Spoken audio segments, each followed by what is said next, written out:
Tous les marchés du monde sont régulés par l'offre et la demande. T'as beau avoir le plus beau palais du monde, mais que personne n'en veut, ton palais il vaut zéro. Parce que t'as aucune demande.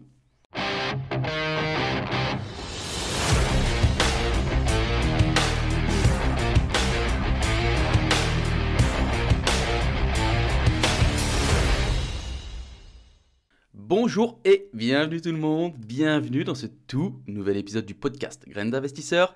Comme d'habitude, c'est Anthony et c'est toujours un plaisir de vous accueillir pour l'épisode du jour. Les amis, j'espère que vous avez la forme, que vous avez la pêche. Je vais me présenter comme à l'habitude, je me présente, je m'appelle Anthony, 30 ans, à l'heure d'aujourd'hui, je génère plus de 2000 euros de rente. On peut dire que je suis un petit peu rentier.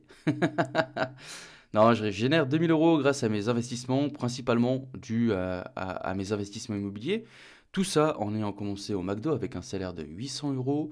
J'ai lancé ce podcast durant le confinement du Covid en 2019, il me semble, pour vous partager un peu mon aventure, pour vous montrer les bons, mais aussi les bons côtés, mais aussi les périodes un peu plus compliquées à laquelle on peut faire face, mais surtout pour vous aider et vous aiguiller dans cette aventure et vous montrer que tout est possible. Les amis, au menu du jour, on va parler un peu de l'état du marché immobilier en 2023. On va voir quelques petites stratégies pour réussir à faire quand même quelque chose de bien cette année, même si, à mon humble avis, on entre dans un marché baissier. Alors, je vais revenir vite fait sur l'épisode de la semaine dernière, les amis, c'est bien. Je vois qu'il y a des bons élèves. Il y a des bons élèves dans le, comment dire, dans le pool d'auditeurs, parce que il y a eu une erreur qui s'est glissée. Enfin, il y a eu une erreur. Il y a eu un petit problème qui s'est glissé sans que je me rende compte. Et il y en a certains d'entre vous qui l'ont remarqué parce que vous lisez les notes de l'épisode. Et dans les notes de l'épisode, j'ai énoncé plusieurs méthodes. La méthode OPA, et puis il y avait une autre méthode que j'ai énoncée et qui est pas passé au podcast. Donc je suis vraiment désolé. Bon, la deuxième méthode, c'était une méthode surtout pour atteindre ces objectifs. La première méthode, c'était pour définir ses objectifs, et la deuxième, c'était pour atteindre, comment vérifier, etc., etc. Ça sera peut-être, vous savez quoi, je vous referai peut-être un léger épisode, ça sera un petit épisode bonus, je pense. Je vais prendre le temps. Et je vais prendre le temps pour vous donner les stratégies adéquates pour atteindre ces objectifs cette année. Bon les amis, j'ai pris mon petit café. On fait ça vraiment à la cool, donc on va parler du marché immobilier en 2023. Je vous rappelle que quand même, ce podcast, ce n'est que mon avis, ça reflète uniquement ma perception, notamment aujourd'hui la perception du marché selon moi. Peut-être que vous ne serez pas d'accord avec moi, et franchement les amis, c'est ok. Et surtout, bah, du coup, moi je vous invite à me contacter pour en parler. Tout ça, bien sûr, dans la joie et dans la bonne humeur. Vous pouvez me contacter sur Instagram. Mon compte, c'est Anthony-THRD, mais vous pouvez aussi me contacter par mail. Dans tous les cas, vous retrouvez toutes les infos dans les notes de l'épisode. Bon, on est chaud? Allez. Alors déjà, je vais commencer l'entame de ce podcast par dire que moi, je crois qu'il y a un risque sur le marché immobilier. Mais ce risque, pour moi, c'est le contrepoids à la récompense. Ce que vous devez comprendre, c'est que les risques, il faut pouvoir être capable de les prendre pour pouvoir récolter les fruits et saisir les opportunités qui vont s'offrir à vous. Ok? Sur tout marché immobilier, hormis le marché de l'immobilier de luxe, il y a quand même une certaine limite. Alors là, je vous parle vraiment en tant qu'investisseur, un investisseur qui achète pour louer. Mais il y a une certaine limite psychologique à ce que les gens vont être capables de payer pour un loyer. En général, c'est seulement X pourcentage. Habituellement, on va parler autour des 30% de revenus d'un ménage qui vont être alloués à la résidence principale. Donc, grosso modo, si le salaire moyen de ta zone géographique est de 1500 euros, rarement tu vas arriver à louer un truc à 1000 balles, ok? Il y a quand même des exceptions, mais en règle générale, un logement représente au sein d'une famille 30% du budget. Donc aujourd'hui, on va aborder plusieurs stratégies qui, selon moi, peuvent fonctionner indépendamment de ce que fait le marché en 2023. Déjà, on va on va remettre l'église au centre du village. Et il faut savoir que nous ne sommes pas et n'avons pas été dans un marché immobilier et un marché bancaire normal depuis plusieurs années. Par contre, je pense personnellement que en 2023 et en 2024, je pense que c'est 2 années qui vont être pleines d'opportunités pour tous ceux qui seront capables de les saisir. Actuellement, moi, je vois que c'est certainement le marché immobilier le plus compliqué que j'ai jamais vu. Alors, j'ai pas énormément non plus, j'ai pas 30 ans de boutique, hein, mais euh, hop, désolé, petite notif. Donc ouais, j'ai pas 30 ans de bagages derrière moi. Cependant, aujourd'hui, il y a quand même beaucoup plus de frottement qu'avant, notamment avec les DPE, avec les conditions bancaires et surtout les conditions de marché. En 2017, 2018, 2019, 2020, franchement, les amis, c'était vraiment la jet set. Tu poussais la porte de la banque et tu disais, oh, je veux un prêt. Et si tu avais grossièrement un dossier OK, eh ben c'était bon. Tu allais obtenir ton prêt. Et on a noté au cours des 3 dernières années, en particulier, euh, le marché est devenu un peu fou. De 2017 à aujourd'hui, il y a en moyenne, et c'est une moyenne hein, nationale, plus 20% du prix de l'immobilier qui a augmenté. Si on regarde des villes spécifiques, on a par exemple Strasbourg, qui est passé de 2100 euros au mètre carré à 2950 en à peine 4 ans. Je dis pas que les gens ont agi de manière irrationnelle ou que les gens cherchaient à acheter à tout prix. Mais dans tous les cas, peu importe ce qu'on peut dire, le marché a toujours raison, comme on dit. Donc pour moi, ce qui s'est passé au cours de ces 2 dernières années, c'est un ensemble de variables et de facteurs qui se sont tous alignés parfaitement. Les planètes se sont vraiment tous alignées. Et c'est ce qui a fait que les prix ont grimpé sur le marché de l'immobilier.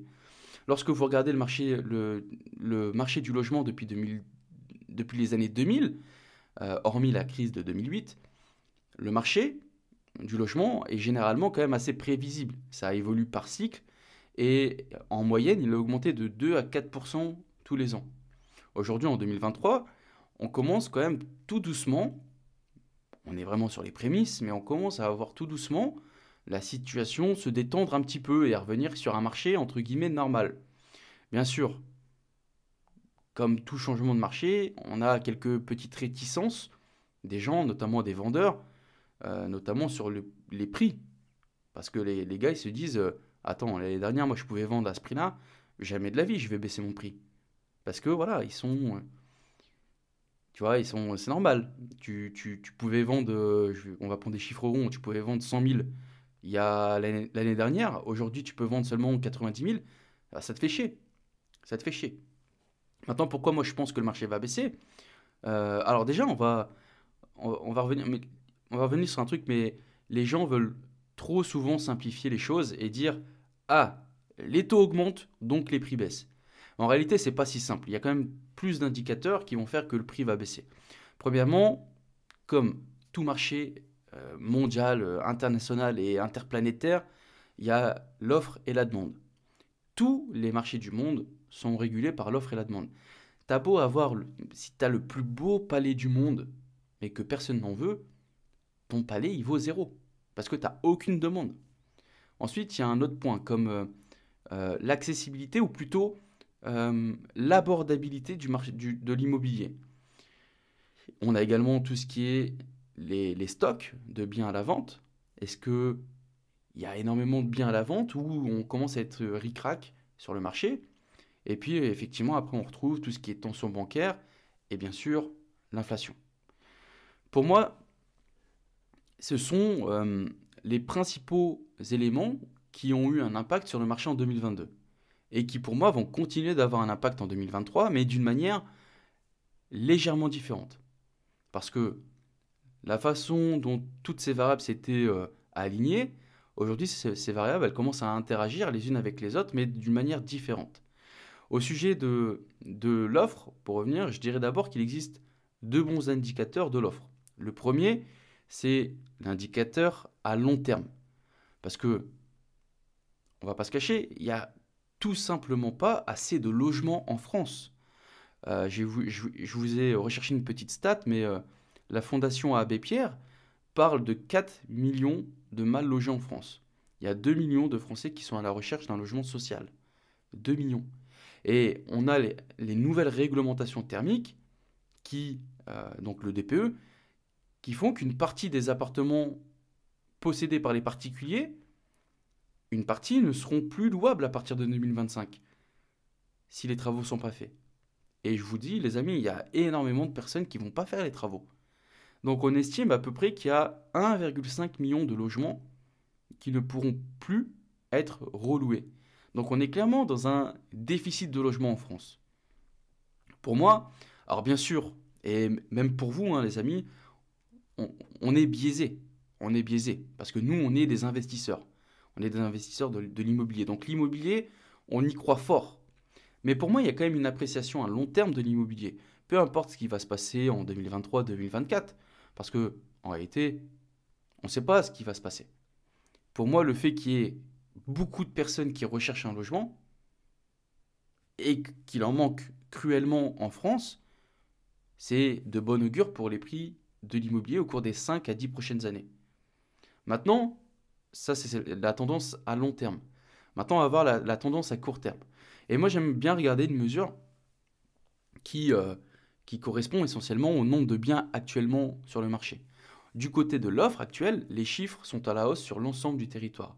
Plus 12% sur le niveau national, 11% en région, 25% à Paris, 14% en Île-de-France. Donc au cours des dernières années, on a vu que le marché immobilier, il avait connu une pénurie de l'offre. Et ça s'est traduit notamment par un niveau record à la fin de l'année 2021. Toutefois, on voit que cette tendance, elle commence à s'inverser en 2022, et ce n'est que le début, grâce à l'augmentation du nombre de logements flingués au niveau du DPE et énergivores qui sont mis en vente. Et ce phénomène, il est particulièrement visible au second semestre. Et il faut savoir que ça concerne aussi bien les maisons que les appartements.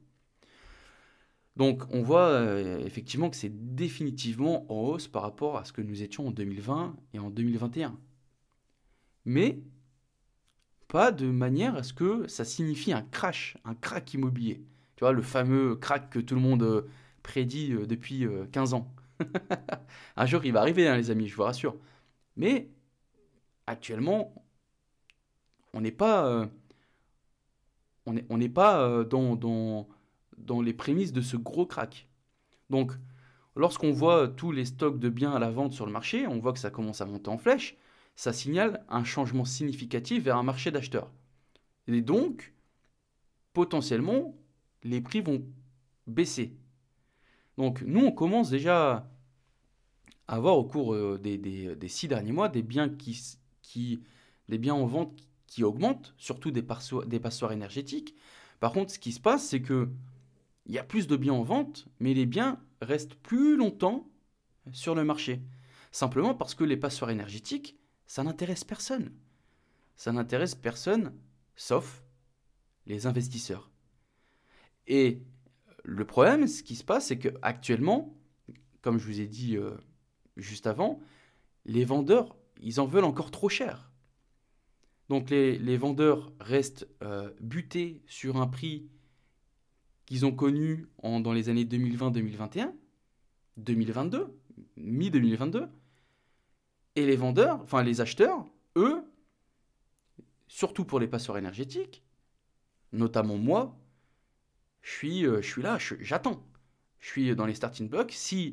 Et là, justement, vous savez, petit aparté, mais on n'avait pas spécialement prévu d'acheter en 2023. On voulait peut-être un petit peu attendre et dégainer pour les bonnes opportunités. Et les amis, ça commence. Franchement, ça commence. Là, j'ai signé. J'attends les DPE. Mais c'est des logements qui sont classés G, hein, d'accord? Mais par contre, j'ai acheté 3 maisons pour moins de 80 000 euros, les amis. 3 maisons, 80 000 balles. On va mettre à peu près similaire au niveau de travaux, voire un petit peu plus. Mais en location longue durée classique, je suis déjà dans une superbe renta. Et ça commence à arriver. Dès qu'on arrive à trouver un vendeur qui est motivé et euh, qui est prêt, enfin qui a un prix logique par rapport à ce qu'il vend et en adéquation avec les travaux, etc., eh ben, on peut faire des affaires en or. Donc voilà, moi, à l'heure actuelle, je pense qu'en 2023, ça va être le tournant de quelque chose.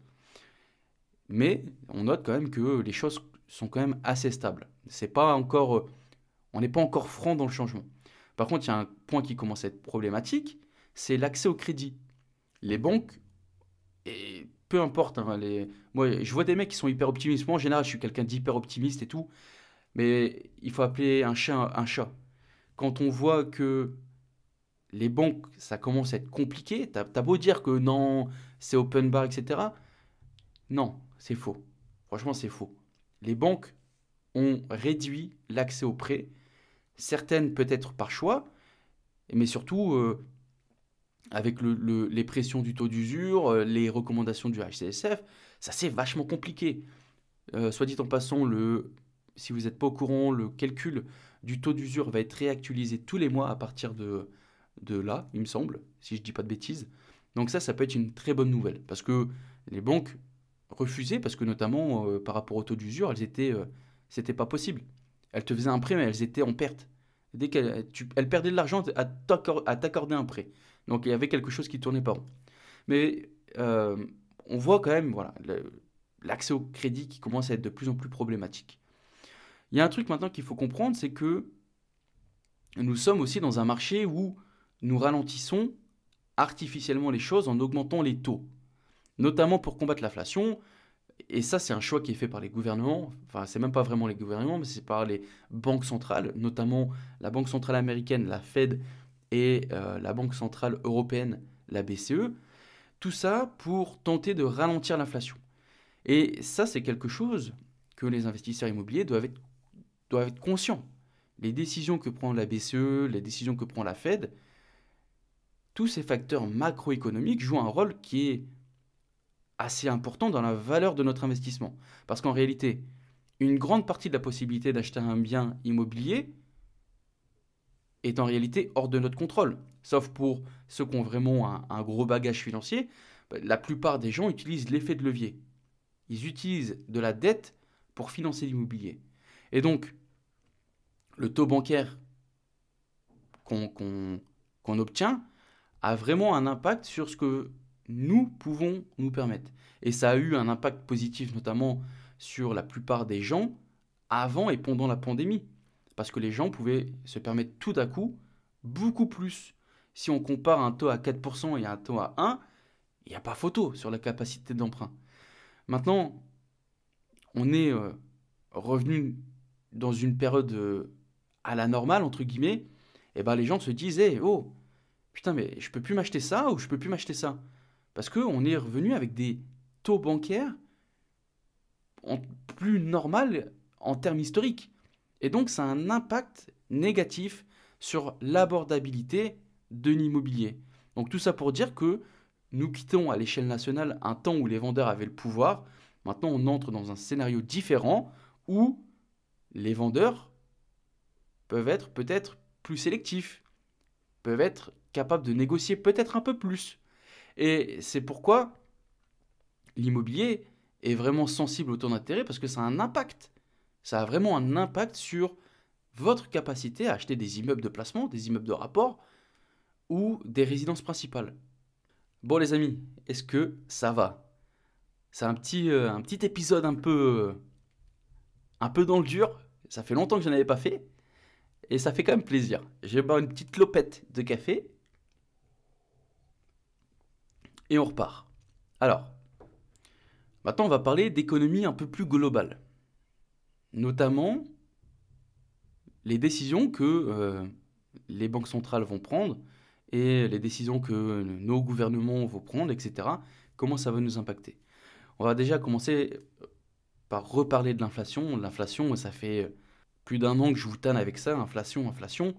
Et bien sans surprise, je vous apprends rien, mais l'inflation, elle est quand même plus élevée qu'avant. Et c'est un énorme problème pour l'économie, simplement parce que ça diminue notre pouvoir d'achat. Donc, la Fed, au niveau américain, et la BCE au niveau européen. Il faut savoir que la Fed, c'est un peu... les décisions de la Fed impactent le monde entier, ok? La BCE, en général, elle suit, ok? On note quand même que l'inflation, elle est plus forte aux États-Unis qu'en Europe. Mais voilà, au niveau européen, la BCE prend des mesures pour essayer de combattre l'inflation. Et ça, comment ça se passe en réalité? Ils le font, ils impactent l'inflation en augmentant les taux directeurs. L'idée derrière l'augmentation des taux directeurs, c'est qu'il va devenir plus cher d'emprunter de l'argent. Donc, moins de gens vont emprunter. Et quand il y a moins de gens qui empruntent de l'argent, il y a moins d'argent qui circule dans l'économie. C'est aussi ce qu'on appelle la masse monétaire. Et donc, ils essaient de réduire la masse monétaire en circulation parce que ces derniers temps, on l'a vu devenir énorme. Deux raisons à ça. L'une était due au faible taux d'intérêt et l'autre, c'était dû à l'impression monétaire à tout prix qui a eu lieu. On a introduit une quantité tellement phénoménale d'argent, les amis, que c'est vraiment indécent. On a introduit beaucoup d'argent de rien. Hein. On n'a rien créé et puis on a fait apparaître énormément d'argent dans le système. Sauf que on ne peut pas retirer l'argent comme ça du marché. C'est impossible. Et ça se fait en augmentant les taux d'intérêt pour essayer de retirer petit à petit l'argent qui circule dans l'économie. Et donc, si moins de gens empruntent de l'argent reste à la banque, ou il reste sur votre compte épargne, et ça aide petit à petit à calmer l'inflation. Alors évidemment, depuis janvier 2023, l'inflation est toujours élevée, mais la tendance semble commencer à stagner, voire baisser dans certaines zones géographiques. Maintenant, les taux directeurs ne contrôlent pas directement les taux bancaires, mais ça les influence quand même. On a vu quand même les taux bancaires passer au début 2022, on était autour des 1%, il me semble, quelque chose comme ça. Maintenant, ils sont environ à 2,6, 2,7. Donc on a plus que doublé. Quoi qu'on en dise, automatiquement, ça augmente considérablement la quantité de crédit accordé. Et donc, de fil en aiguille, ça diminue aussi considérablement l'abordabilité de l'immobilier. Et ce qui est marrant, c'est que moi, je vois actuellement sur tous les groupes Facebook, Insta, YouTube, etc., les gens, ils se plaignent des taux. Ah, nana, mais on avait la même chose avant, lorsque les taux baissaient. Tout le monde se plaignait du fait que les biens étaient très chers. Parce que les gens pouvaient se permettre de payer plus cher. Donc on a vu, là on a vu les bases, ok? On va voir ensemble les points à ne absolument pas enfreindre pour investir cette année, mais aussi en 2024, dans un marché peut-être aussi incertain que celui-ci. Et en réalité, vous savez quoi? L'investissement immobilier, il répond en fait à des règles immuables. La première chose, ce sont les chiffres. Quoi qu'il se passe, les hommes mentent, mais pas les chiffres. On prend toujours au plus défavorable les chiffres. Si les chiffres ne sont pas bons, ils sont pas bons, les amis. Ça sert à rien de tricoter pour essayer de les faire, de les embellir. Non, on laisse de côté. Dans une période aussi compliquée, vous devez toujours investir sur des trucs rentables, des trucs qui crachent de l'argent. Vous ne pouvez pas investir en vous disant, ok, ouais, bon, écoute, moi je sais que ça va augmenter dans 3 ans. Non, non, surtout dans un marché incertain comme ça, achetez des choses rentables. Ne partez pas dans des zones géographiques compliquées, du genre partir dans un endroit, c'est un peu le ghetto, et puis devoir faire une colocation pour que ce soit potentiellement rentable. Non, restez simple. Achetez dans le fameux adage dans l'immobilier, c'est l'emplacement, l'emplacement, l'emplacement. Maintenant, je ne vous dis pas d'aller à Paris, je vous dis pas d'aller à Paris pour vraiment sécuriser votre truc, parce qu'à Paris, voilà, c'est du patrimonial. Mais il y a des zones géographiques en France où l'économie va bien. L'économie va bien, il y a quand même une demande, mais on est capable de faire des bonnes affaires. Par exemple, Valenciennes, toutes ces zones autour de Valenciennes, Lille un petit peu plus loin à 40... Alors bien sûr, moi je vous parle Je vous parle des marchés que je connais. Si tu me dis à côté de Marseille, je ne saurais pas te dire. Tu me dis à côté de Perpignan, je ne saurais pas te dire. Mais il y a des zones partout comme ça en France, les amis. Peu importe votre secteur géographique, vous pouvez faire de très belles choses. Maintenant, n'allez pas chercher des trucs où on va devoir dégager de la rentabilité en faisant des trucs de folie. D'accord? Allez vraiment dans des choses simples. Faites des trucs qui fonctionnent et qui fonctionneront toujours. Euh, le deuxième point, les amis, très important, c'est la bonne affaire. Elle se fait toujours à l'achat. Toujours. Peu importe En fait, toutes ces règles immuables, elles sont valables pour tout. C'est beaucoup plus simple quand c'est un marché qui est en hausse, simplement parce que tu peux te permettre d'acheter un truc qui est, entre guillemets, potable et que le marché va automatiquement augmenter avec le marché en hausse. Mais la bonne affaire se fait toujours à l'achat. Donc on achète en dessous du prix du marché. Et moi, je ne sais pas pour vous, mais personnellement, j'ai jamais acheté au prix affiché. Je propose toujours moins que le prix demandé. Et c'est peut-être un réflexe qui s'est perdu dernièrement, parce que pour une partie des gens, voire même pour certaines personnes, et ça, c'est toujours les excès, il y en avait qui affichaient par exemple 200 000, et à 200 000, il y avait certaines personnes qui faisaient de la surenchère. Donc c'est peut-être un réflexe qui s'est perdu, mais négocier. Négocier les amis. Encore là, vous savez quoi, je vais changer de RP. Parce qu'au final, j'ai besoin d'un peu plus d'espace. J'ai vraiment besoin d'avoir plus d'espace dans le bureau, etc. Et pourtant, je suis dans un secteur tendu. Eh ben, j'ai négocié. Et j'ai eu moins 10K. Alors bien sûr, on n'est pas sur 10-20% de réduction du prix affiché. Mais c'est déjà ça. N'hésitez pas à demander, même sur un marché tendu, j'ai réussi à négocier. Donc, dites-vous, hein, sur un marché encore moins tendu que ça, vous pouvez faire vraiment des choses magnifiques. C'est à vous de faire concorder vos sentiments avec ce que vous voulez payer. Par exemple, si vous pensez que votre marché pourrait baisser de 5%, eh ben, essayez de trouver un bien qui se situe 5% en dessous du minimum. Au moins, vous avez toujours une certaine marge de sécurité. Et je dirais aussi que je pense vraiment que le timing du marché est actuellement peut-être un petit peu difficile. Parce qu'on peut se dire, ouais, bah ouais, mais bon, si j'achète là et que ça dégringole, ouais, mais ne vous inquiétez pas trop, les amis. Le marché du logement, il a atteint un creux, par exemple, entre 2012 et 2013 en France. 3 ans plus tard, on avait absorbé cette chute. Dans tous les cas, on a toujours une vision long terme. Enfin, moi, personnellement, j'ai une vision long terme. Je fais rarement des opérations hormis des opérations qui sont prévues, mais là, on va rentrer sur du marchand de biens, etc. Mais en général, on a une vision long terme. Donc, attention, je ne vous dis pas que ça va être le cas. Comme en bourse, les performances passées ne présagent pas les performances futures. Mais moi, ici, je prends les bons investissements, la belle rénovation. Et donc, normalement, ce type de logement, ce type d'opération est quand même moins enclin à une forte baisse. Et n'oubliez pas quelque chose. Les gens disent souvent, ouais, mais bon, l'immobilier, c'était moins cher avant. Ouais, et il y a un dicton qui a été fait pour. Le bon moment, c'était il y a 20 ans. Le deuxième, pardon, je vais réussir. Ça a niqué le dicton. Attends, je recommence. Il y a un dicton. Le bon moment, c'était il y a 20 ans. Le deuxième meilleur moment, c'est maintenant. Et si on prend cet exemple justement où les gens disent que c'était moins cher avant, ce qu'ils ne voient pas, c'est peut-être que le mec qui a acheté en 2010, il a vu la valeur de son investissement baisser juste derrière de 5 à 6% avant qu'il ne recommence de croître. Donc, dans tous les cas, c'est à vous de pricer le marché, c'est-à-dire de savoir où on se situe au niveau du marché. Alors bien sûr,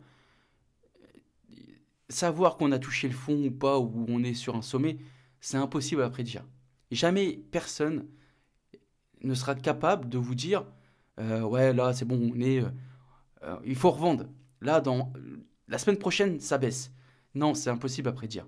Mais par contre, on peut prendre des mesures pour être plus à l'aise avec ça. Et si vous craignez que le marché va continuer de chuter, allez-y. Si vous avez envie d'investir, allez-y. rédigez une offre plus agressive que celle que vous auriez fait normalement. Vous n'avez rien à perdre. Vous n'avez strictement rien à perdre. Au pire, il va vous arriver quoi? Oh mon Dieu, ils vont m'envoyer chier. Et alors? Et alors? Vous faites ça pour vous, les amis, pour votre futur. Vous n'êtes pas là pour enrichir les autres. Donc, autant essayer et peut-être voir le vendeur accepter. Ça vous coûte rien, vraiment, ça vous coûte rien. Bon, voilà, les amis. On a vu mes prévisions du marché pour 2023 et la tournure que je pense va arriver niveau 2024. On a vu certains éléments qui peuvent affecter le prix de l'immobilier, les leviers sur lesquels les gens peuvent tirer pour faire monter ou descendre le prix, l'offre, la demande, etc. On a parlé aussi des taux directeurs, notamment avec les banques centrales. On a parlé de l'inflation et de toute la complexité que ça a créé dans le marché qu'on connaît actuellement. Et on a également parlé peut-être des moyens de continuer à faire de l'immobilier en 2023 dans un marché aussi incertain. Et en fait, en réalité, peu importe le marché, c'est des règles immuables. Que le marché se porte bien ou que le marché se porte moins bien, allez-y les amis, tentez, tentez, parce que le temps passe, le temps qui passe, vous ne le rattraperez jamais. Vous ne le rattraperez jamais. J'ai envie de finir cet épisode par juste un truc qui n'a rien à voir avec le sujet du jour, les amis. J'ai reçu un message sur Instagram d'une personne qui m'a demandé un avis sur une opération clé en main fait par une société de ce type. Les amis, vraiment, je vous en supplie, ne croyez jamais ce qu'on vous dit. Ne croyez jamais ce qu'on vous annonce, les chiffres. Vérifiez toujours par vous-même. J'ai modestement évité à ce que cette personne fasse vraiment une grosse bêtise. Elle s'est fait, entre guillemets, embobiner par une société d'investissement clé en main qui lui prenait un truc de fou à Saint-Étienne, pardon. Si vous connaissez un peu le marché, Saint-Étienne, voilà, c'est quand même peu importe ce qu'on en pense, mais pour moi, peut-être un bon secteur selon la localisation, peut-être un bon secteur pour de l'immobilier rentable qui crache de l'argent tout de suite. Et cette dame, cette fille, s'est fait embobiner avec un produit que j'arrive pas à retrouver, mais il me semble qu'on était autour de 6% de rentabilité, en sachant qu'elle apporte énormément de cash sur la table. Donc, les amis, vérifiez toujours. Si jamais vous avez un doute, n'hésitez pas à me contacter. À l'heure actuelle, je suis capable de répondre à tout le monde. Donc, n'hésitez pas à me contacter pour m'exposer vos potentielles opérations. Je me ferai un plaisir de jeter un œil. Vous n'aurez peut-être pas une réponse tout de suite, hein. Je suis encore un humain. Mais vraiment, je vous incite à être conscient de vos choix. Ne laissez pas votre futur entre les mains de quelqu'un d'autre. Vérifiez. Ce sont des choses hyper importantes. Une mauvaise opération comme elle allait faire, c'est une opération qu'elle allait traîner une certaine période. Donc, vous ne pouvez pas, si vous voulez construire quelque chose pour votre futur, vous ne pouvez pas vous traîner des boulets comme ça. Donc, les amis, soyez conscients des choix que vous faites. Ne vous laissez pas embobiner. C'est la note finale de l'épisode. Voilà les amis, j'espère que cet épisode vous aura plu. Dans tous les cas, n'oubliez pas, vraiment, c'est vraiment important, 1% chaque jour. Je vous souhaite plein de bonnes choses et moi je vous dis à la semaine prochaine. Ciao, ciao, ciao!